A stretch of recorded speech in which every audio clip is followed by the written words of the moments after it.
Welcome to Tell Me a Story. My name's Adina Samuels, and I'm inviting anyone and everyone to share their stories with me. Let's see what we get. Mike Arnone, welcome to Tell Me a Story. Thanks for being here. Thank you very much for having me, Adina. Stoked to see you through the computer. Very excited to be chatting to you today.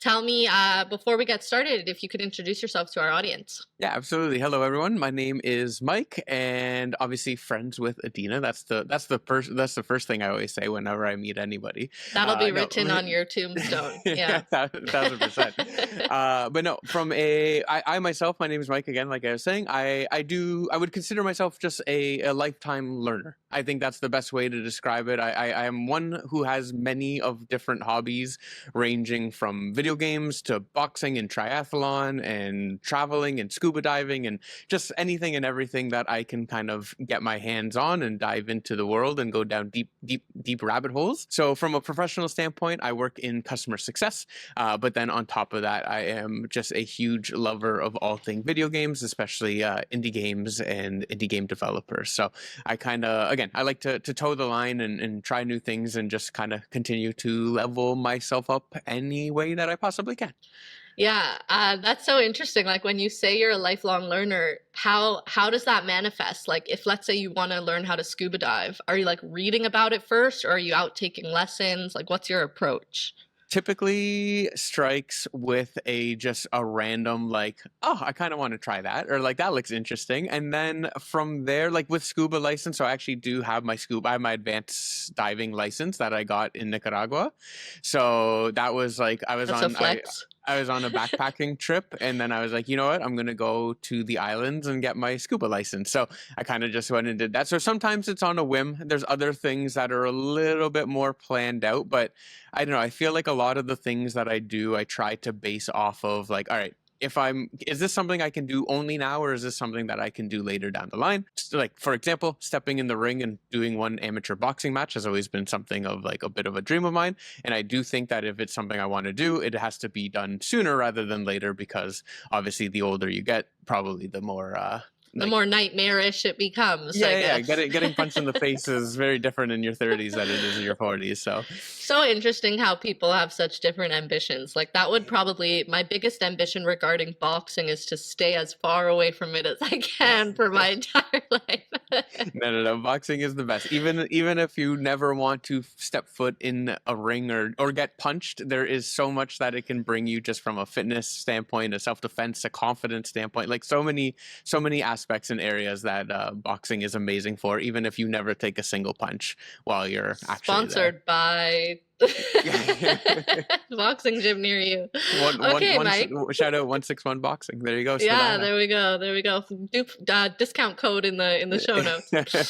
Mike, tell me your story. What do you have for me today? Okay, so the story that I want to bring to you is the time where I was emergency evacuated off of the coast of Panama.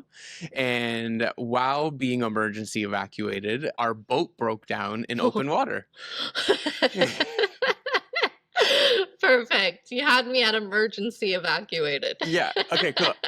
So I'll take you back. So basically how I ended up in Panama was, well, I was going to say it is many moons ago, but back in 2016, I was working at Tangerine Bank at the time. And one thing that I always wanted to do was go and backpack through Central America. So at that time, I did not have a wife. I didn't have a mortgage. I still don't have kids, but I just didn't have adult responsibilities all too much. You're a young bachelor with the world at your fingers. Exactly. So I decided to pull the trigger, and I ended up leaving Tangerine to go and backpack through Central America. So I bought a one-way ticket to Nicaragua, and the end goal was to make it down to Peru, but I ended up stopping in Colombia because I just fell in love with like Colombia, and it was honestly, I think one of my favorite, if not the favorite, like country I've ever been. A story for another day, another episode there. Yeah. So when you travel, especially solo traveling, right? Spending a lot of time in hostels, spending a lot of time meeting people. And it really felt like people were either coming south or coming up north. So as you move to different hostels, you kind of meet those people who were just in the next city below you, if you will. And that's when you kind of start to get inspiration of where to go next. So you'll meet people in the hostels and they, oh, I just came from here and like, you got to go. Or like, I just came from here and like, I would skip it type of thing. And you can kind of make your way down. And that's how I kind of slowly but surely made my way through Central and South So did America. you go in with like no plan? Like you Yeah, knew I where you literally were I starting and bought where you a wanted to end, and that was it. yeah, I had a one-way ticket and I had 3 nights booked at the first hostel, and that was the extent of my like my planning The to my start of every great travel story. to my mother's dismay. I'm sure she must have been pan. Oh, if my mom's listening to this one, like I'm sorry, mom. Maybe. But we're here. Yeah. So as I was making my way through and I made it into Panama City, and as I was getting to it, a lot of people were telling me all about San Blas Islands. It's a kind of islands off the coast of Panama. Everyone's saying, hey, you got to go. You can go and you sign up, or like you can pay for. It's basically like a handful of days trip. I think it was like a 3 or 4 day and night kind of like trip where they boat you over, you stay on a little island, they give you all the food, everything else, and then from there you kind of do little day trips. So again, sounded wicked. I looked at pictures, it looked beautiful, so hey, let's go through it. So we ended up going. The getting there was awesome. You know, you meet people. We are all on this like really beautiful little island. It had a nice little volleyball court. They made really nice little meals. You know, fish and plantain and all that good stuff there. And it was nice because you stayed with the same people for the time there. Like you build connections, you build bonds. There's a couple from Germany, a couple from Sweden, like different kind of people, and really just like all around. Honestly, the people on our island were pretty solid. Mm. So we got It's there, one of but the best parts of traveling is oh, like a the thousand random percent, people that you meet. Yeah. 1,000%, especially when you trauma bond. So that's like Okay. Foreshadow. foreshadow. So the I don't know, weird, cool, interesting part of the San Blas Islands is technically they are their own people. So it's how it works. And again, I actually should do a little bit more research on it. But when you're going over there, you actually have to go through what is a border crossing. So the boat pulls up, and everyone gets off, and kind of I think you also have to pay like $10, $20, whatever it is, to kind of get into their land. So they are separate from Panama, but Panama, I think, takes care of them. They're kind of like a parent or like a big brother, if you will. Like maybe if Quebec were to separate from the rest of the Canada, yeah, provinces, where is it it's that kind of kind of like thing? exactly that, where they are separate, but at the same time, like the Panamanian government still provides them with funding and resources and stuff like And the that. To kind of, currency is the same. yeah, exactly. Okay. Interesting. So as we were there, this was the day prior to the time when I was actually supposed to leave, and we were all on one of the most like we were on like one of this like beautiful day trip island. It was one of those crystal clear waters. Everyone was having like a buffet lunch, and we were all hanging out and having a few drinks and blah blah blah. But I could tell that our like main tour guide, if you will, who was kind of on our island, he was like, it was a lot of like phone calls and like panic in his face and walking around, and like, okay, like something was kind of coming up and going on. So then he started walking around to everyone asking like, when are you going home? Like when are you done here, type of thing. So when I was like, okay, like I leave tomorrow, he's like, okay, you come with me. And like, again, they're kind of walking around, and for those people that were leaving today and leaving tomorrow, he kind of like, all right, you all come with me. And then so what ended up happening was the people of the San Blas Islands, and again, I unfortunately I don't know what the terminology is, so I'll just call it that, but they were about to start protesting, and they were going to lock down the border because they wanted more funds for schooling, which is, again, obviously, like, that is like I'm all for that. But what would have happened is no one would have been able to come in, and no one would have been able to go out of like through that same kind of like system and portal. So their idea was like, we don't have a lot of time, so we're going to send all of you guys back to like the main island. You're going to get all your stuff. There's going to be a lunch waiting for you, so like we'll eat really fast, and then we're going to ship you away about 4 hours outside of Panama City, and there's going to be a guy with a van who's going to pick you up, and he'll drive you No. back into Panama City. And we're like, all right, cool, cool, cool, cool, cool. That sounds fun.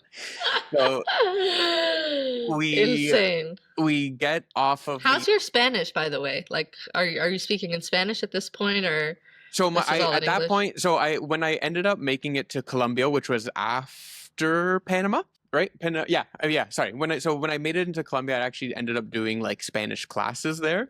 But Mm. at this point, I would say my Spanish, and even now, like my Spanish is quite limited, but at that point, my Spanish was very much, I would say, let's call it tourist Spanish. I could order a hamburger with whatever fixings that I want. And like, you know what I mean? I can ask for where things are and kind of Right. navigate and get to where El I need to. baño, or Exactly, yeah. right? But so I can ask for directions and I can ask for things, but I definitely couldn't like hold a conversation or speak in like proper sentences. Mhm. So again, half and half. So we ended up going, so they sent us back to the island again. They had all of our bags kind of like lined up, and again, when they tell you, okay, a boat's gonna come pick you up and take you out, like we were expecting kind of the boat that brought us in, which is like a nice little, a nice little ferry boat, seats to the whole kind of 9 yards. So we had a quick lunch, and then they sent us out, and then all of a sudden this like rusted old ass boat, and I have a picture of it. I'll actually send it to you if you want to include a visual here, but this Yes. like horrifyingly old boat comes up and he's like, all right, everyone in. How many people were you? So I don't remember the exact number, but we were definitely more than I think what the ideal weight of the boat was going to be. So I want to say in total, so it was about, let's just say there was about anywhere between 14 to 20 people. Okay, it's a lot of people to cram onto one boat. Yeah, and again, it's like it could be 12, it could be 18. Like we're kind of like playing in that ballpark, right? Mm-hmm. I do think it was somewhere between the 14 to like 18, I think sounds about right, because it was not only people who were on our like with us on our island, but there was also a handful of locals that they were like shipping out there. But They were honestly, abandoning. the locals made us feel, I think, a lot better, and I'll get to that as well. So regardless, so we're driving, we're going on the boat, and we're heading back, and you're in the boat for a handful, like quite a bit of time, and then we started hearing noises from the engine in the back, and kind of like what's going on. And again, you can see the captain and you can see the kind of the co-captain guy. They're talking and they're moving and they're jiggling things and doing whatever they kind of do. And then all of a sudden one of our engine cuts, and then the second engine cuts, and It's they're just like there. silence So on now the we're just water. like, now it's just silence and floating, right? So now we're just floating. They're there trying to do things, trying to start the engine again, trying to do all that, but we're not moving anywhere. We're not doing anything. Nothing is happening. And I don't know if you've ever been in a boat stopped in like water open, like not on the shore, but it is incredibly rocky and it is incredibly easy to get seasick unless Oh you kind of like no. pick a point and just stare at it. Oh no. So then, now that the boat is stopped, this is when like the chain of like both dumb people and like things start to kind of go on. So the first thing that ends up happening is there's these two Australian girls who, all of a sudden, one of them, they're sitting closer to the front, and all of a sudden one of them like moves her leg over the boat as if she's about to like jump into the water, first without a life jacket, so that's number one. But then number two, everyone kind of starts screaming like, what are you doing, and she's like, oh, I have to go pee, right? And she's like, I have to go to the bathroom, so she's like, I'm gonna jump in the water and like go there. However, like not taking into the understanding of like how strong currents can be, Oh, and the fact yeah. of like if you jump into the water, especially if you're not holding onto the boat, like realistically you're gonna likely move, and like we don't have the ability to move and pick you up. So we all started yelling at her to like just Oh, stay in the boat and kind of do what she needs to do, or Australians, hold you it, know? or I Like know you figure that they should be the best with the water. So regardless, so there was that, and then a few people started getting sick because of like the boat rocking, and it was also like the sides of the boats had like plastic sheeting, Mm. so it was also really hot, and it started feeling much more like a sauna in it. Like, Oh my so God. really, really hot. Was it a covered boat or like open air? So it was covered. Like it was like there Oh. was a roof and then kind of like plastic sidings. Like Oh, that okay. So the you heat's could just kind being of, trapped like yeah, inside the boat. Okay. exactly. Nice. So Perfect. so a few people starting to kind of throw up off the side of the edge, and a few people getting like scared and panicked there. But then the worst part of it all, and again, I totally rightfully so, like I understand the panic of this man, but it was like an older German couple. So, and they had a youngish daughter. I think she was around like 8 years old. So like 7 or 8. And then it was, and he started freaking out, Oh like no. screaming and panicking, and like telling the captain to get a paddle and start rowing. So the captain pulls out like the paddle, and it's like a little mini half one. So it's like, even if he was paddling, it's a boat of, let's say, 15 people, and absolutely nothing's going to happen. So but that, when he started panicking, because I even with other people throwing up, like everyone was, I think, in a bit, like, still in like half decent spirits, because we all knew each other and things like that. But when he started panicking, I think for a lot of people, that's when it started making everyone really kind of like nervous and uncomfortable, and like, the situation, I think, kind of comes in a little bit more. Yeah, you're like, where are we gonna eat? Like, where are we Yeah, like sleeping this, you can tonight? see What the about the sun sharks? And starting. yeah, Yeah, exactly. sun starting to like go Are we down and gonna all. have to eat each other? That would be my first thought. Who goes first? Anyway, yeah. Yeah, so he was panicking, and again, I think for so like that's when like I and a few others, like, hey, like, you have to calm down. You have to take a deep breath here. Like, you're making it way worse, not just for yourself, but like for everyone. And again, oh, aren't you scared? Like, aren't you worried? And of course we're scared. Like, but that's not going to help the situation, right? So Hmm. we kind of got him down to a manageable state. He sat down, but for me, I think the whole time throughout it, and what I learned in my travels is, as long as the locals aren't panicking, you should be fine. Like, That they're is a good indicator. Yeah. right, they're able to talk, they're able to speak, they know what's going on, and you know what I mean, like all that type of stuff. And for me, because I saw that they were still pretty like chill, and like they're like laughing at half of the people on the boat, and like I was like, okay, like as long as this remains the same, then we're gonna be okay.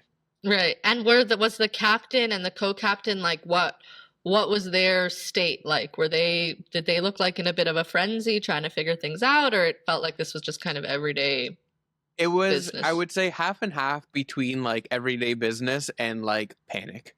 Like, I think they definitely knew that they're not in an ideal state, but they didn't look like they couldn't figure out a way out of it, And Okay. and like, I'll take that. I'll take that Yeah. from the captain. Yeah, sure, sure, sure. Okay. So a few hours end up passing. I think it was about 2 or 3 hours that we were just like stuck and waiting and floating and And like the not. waves like Not so this. thankfully, not like, it wasn't like, like the perfect storm. It wasn't anything like that. It was a nice blue sky, and like we didn't thankfully have to worry about any rain, but it was for sure rocky. We're rocking. It wasn't crazy waves, but it was enough to not make it a very enjoyable amount of time. And how's your stomach in general with that stuff? Because if you've done scuba, like you go pretty far out and then you're kind of just like on this rocky boat, you go in the water, you come out, and then when the boat's standing still, like you were saying, it can really turn your stomach. Like the first time I did it, they said like, oh, bring seasickness Yeah. pills. And I was like, "Pfft, I don't need that. Like I've got a strong stomach. 20 minutes into the ride, everyone's got their like paper bags like heaving into them. It was no joke, like serious stuff. It Ugh. is. It is no joke. Thankfully on this particular trip, I was okay. I didn't throw up. I was okay. I was able to kind of keep it together. But I do fully agree with you. Like when I was doing my license, I ended up getting to a point as we were approaching the dive site, like I was suited up and ready. So as soon as that boat stopped, like I'm jumping in the water, because Mm, I when we because typically it's like the boat would stop and then you would get all your equipment together and on. But I always felt so seasick. But as soon as you hit the water, I think your equilibrium and everything can kind of recalibrate mm-hmm. itself. Exactly. So Yeah. I Oof. hated that feeling, but thankfully for this trip, and again, maybe it's the nerves, maybe it's the excitement, whatever you want to call it. Like we were pretty good. Okay. So Stomach yeah, was okay. Mhm. So a handful of hours pass, and then all of a sudden, and I think the captain was able to get a hold of like a cousin or someone who was on shore, whatever it was, and another boat ended up coming a handful of hours later with like gasoline tank. So what I'm suspecting is our boat ran out of gas. So thankfully it was just that, I guess. But he goes, fills it up with gas, thing starts, and like the whole like you could like feel the sign of like the absolute sigh Relief, of relief. yeah. Oh, So we keep trekking ahead because again we're not like we're going 4 hours outside of Panama, and then there's going to be a guy waiting for us who will drive us right. back in to Why Panama was City. that the solution? Like, why couldn't you go through the entrance that you came in before the or the lockdown started? Like, So why? I have no idea. I don't know if either Yeah. the lockdown had already started or Mm. whatever it was, but their solution to it was we're just going to take you like as far away from there like The scenic route. exactly, like like the ISR on, and it's like we got to shoot you over here so that you can avoid them. So we finally make it back to land, which was like, so we come up, and I will never forget this moment because we all get off the boat, right? And there was a group of people who were waiting to actually get on that boat to go like to then go to the islands. But I could only imagine what they must have thought as like this group of people get on off of the boat, everyone is hugging, everyone's like kissing the earth, and like you know what I mean, like lying down, everyone's face is like pale white, and just like, and everyone was also like, do not get on this boat, like whatever you do, do not get on this boat. And then the van was actually there, so that was great. So the van was in fact And there. you didn't have any second thoughts. You're like, yep, this No, makes sense. I'm yeah, gonna get in at this that point, van. it's like if we die, we die, But we're also like we're in this together now as a Okay. group. So we ended up getting in the van, and like the whole way home, the German father was incredibly upset about I'm gonna sue these people. I don't like all like the whole thing, and again, it's like good luck with that. Like I don't think anything like So regardless, and yeah, after a handful of hours, we finally got back into Panama City. The first that we all said our goodbyes, we exchanged all of our informations, and gave our hugs, and went back to our own separate ways. But I remember on the walk home, I went and I grabbed a 6-pack of beer, and I don't even really drink a lot of beer, but I just got a beer. I got a huge Domino's pizza, and I got back to the hostel where I was staying, and I went and I called my mom, and she had no idea any of this was going on. I just called my family. I was like, I just want to check in, say I love you guys, see what's going on. Oh, you didn't Uh, tell her what no, happened. You I just didn't wanted tell. to. Oh, okay, that was No. why I was gonna say, Mike. Like, are you sure that was the best thing to do? But no, Yeah, you were no. just checking in. Hey, the day was beautiful. Just got back from a nice day trip. Everything was good. No problems on my side, and I just went to check in and say hi. So Insane, insane. yeah, Did you tell them when you got home? Did you yeah, tell your family about I home? have since told them, and obviously they were just like, what the hell? But it was a beautiful time. That's crazy, Mike. What a story. That's just it's honestly, it doesn't surprise me that that happened. It's a very like travel story. Like you go, you see the world, you get stuck in the middle of the ocean and you make it to the other side. But I think looking back on it, like that could have ended up in a lot of different ways. I thought 1,000%. Like, fortunately or unfortunately, like it's not like that's not the only like catastrophic failure travel story that I do have. So like maybe I'll become a repeat guest, but it is always those things that like when it's happening, like you're just like, how the hell did I get myself into this? But then afterwards, they're also the best stories because like you did survive. 100%. Yeah. My top travel story was when I was staying in this beach town and we were sleeping in these little huts, and I woke up in the middle of the night. My eyes adjusted to the dark and there was a half naked man in front of me. There you go. Yeah, that's a cliffhanger. I'll leave you with that one. But terrifying in the moment. Didn't sleep for about a week after that, but like a crazy story to tell now. Super worth it just for the Absolutely. story. Absolutely. On cliffhanger on my side, the other one was another emergency evacuation from an island in Fiji, in which we then had to get all the windows and doors like boarded in to survive a cyclone that hit the islands and hit us like directly. What? So That's also another fun And one. you live to tell the tale. I I see live- the Netflix series coming out soon. Like Yeah, Mike's travel moments. 1,000%. Travel trauma, you know? We've all got it. Yeah. Mike, thank you so much for telling me this story. This was a fun one. And stay home, stay safe. And thanks for coming on. Anytime. Thank you, Adina, and have a great day, everybody. Thanks for listening to Tell Me a Story. If you like what you heard, like, subscribe, follow. You know the drill.